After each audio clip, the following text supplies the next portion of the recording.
கட்சியுடைய தோழர்களே, கண்டிப்பாக மேகதாது அணை கட்டுவது சம்பந்தமாக ஒருமனதாக தீர்மானத்தை மாண்புமிகு முதலமைச்சர் முதலில் கொண்டு வந்தார். அதில் திராவிட முன்னேற்ற கழகம் கடந்த மார்ச் மாதத்தில் ஒரு முடிவை எடுத்தது. அந்த முடிவின்படி மாண்புமிகு எதிர்க்கட்சித் தலைவர் அவர்கள் ஒரு கோரிக்கையை இந்த அவையின் முன்பு வைத்தார். அதில் ஆணையம் தொடர்பாக ஒரு கோரிக்கை வைத்தார். அந்த ஆணையம் தொடர்பாக இந்த காவிரி பிரச்சனையை தொடர்பாக சட்ட நிபுணர்கள் கடந்த 25 வருடங்களாக யாரெல்லாம் இதில் பணி செய்தார்களோ, குறிப்பாக உங்களுக்கு தெரியும், தோழர் உமாபதி அவர்கள், முக்கியமாக சட்ட வல்லுநர்கள் போன்ற ஆட்சியில்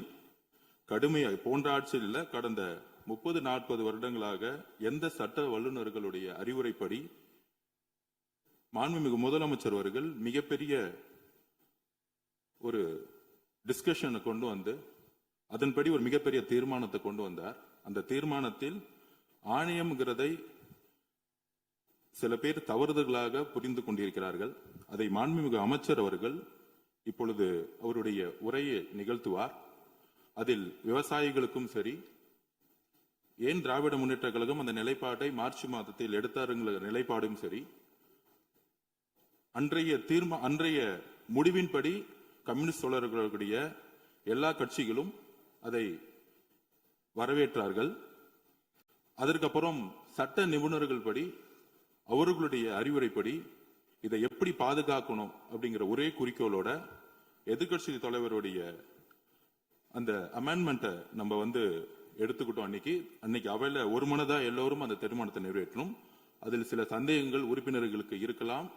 நம்மளுடைய குறிக்கோள் விவசாயிகளை பாதுகாப்பதும், முக்கியமாக காவேரியுடைய உச்ச நீதிமன்றத்துடைய தீர்ப்பையும் பாதுகாக்கிறதுல எந்த விதமான வேறுபாடுகள் கிடையாது.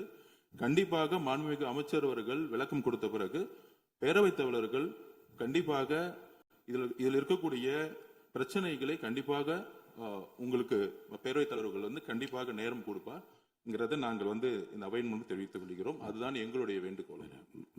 மாண்புமிகு பேரவை உறுப்பினர்களுக்கு ஒரு அறிவிப்பு. இந்த மேகதாது பிரச்சனையை பற்றி